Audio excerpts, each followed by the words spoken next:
नमस्कार दोस्तों, आज हम लोग पढ़ने वाले हैं भारत के प्रमुख बंदरगाह। ठीक, जिससे एग्ज़ाम में एक ना एक क्वेश्चन आती ही है। चलिए शुरू करते हैं। सबसे पहला है हमारा कोलकाता बंदरगाह, जो कि कहाँ पड़ता है हमारा? पश्चिम बंगाल।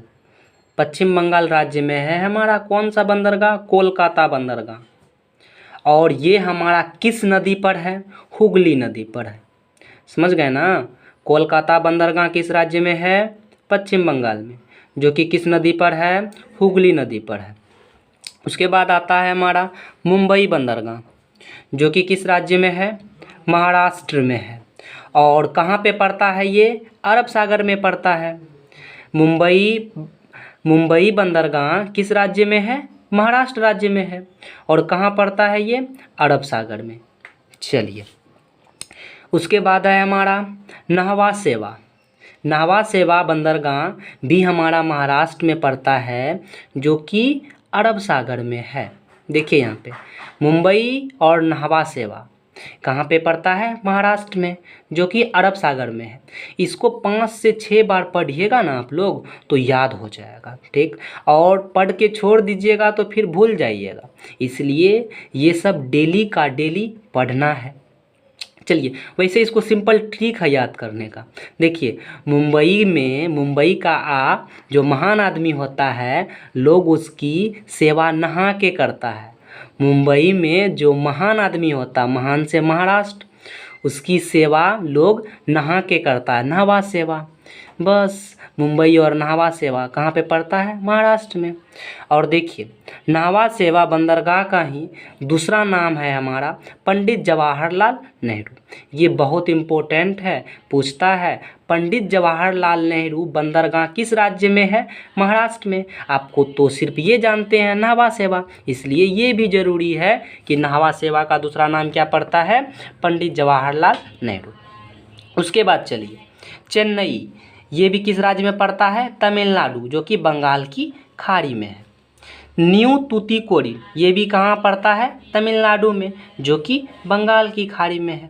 एन्नौर, ये भी किस राज्य में पड़ता है? तमिलनाडु, जो कि बंगाल की खाड़ी में है। इसको भी सही ढंग से याद रख लीजिए, बस 2 से 3 बार पढ़ना है इसको। इस प्रकार से चेन्नई, न्यू तूतीकोरिन, एन्नौर तमिलनाडु राज्य में पड़ता है, जो कि बंगाल की खाड़ी में है। चलिए दूसरे पे चलते हैं। उसके बाद है हमारा कोच्चिन, जो कि केरल राज्य में पड़ता है और ये अरब सागर में है। कोच्चिन बंदरगाह किस राज्य में है? केरल में, जो कि कहाँ किस सागर में है? अरब सागर में।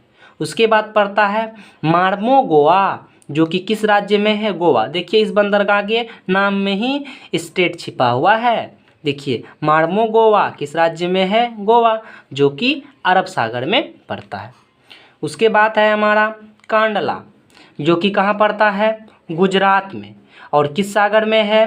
अरब सागर में। देखिए, कांडला बंदरगाह जो है ना हमारा, एक ज्वारीय बंदरगाह है। क्या है? ज्वारीय बंदरगाह है। और इस बंदरगाह पर मुक्त व्यापार है। समझ गए ना? अब देखिए, मुक्त व्यापार क्षेत्र क्या होता है? ऐसा क्षेत्र जहाँ पे 2 देश के बीच जो व्यापार होता है ना, व्यापार होते वक्त जो भी उसका सीमा शुल्क होता है, सब्सिडी होता है, इन सब में कम खर्चा पड़ती है और ये सस्ता होता है।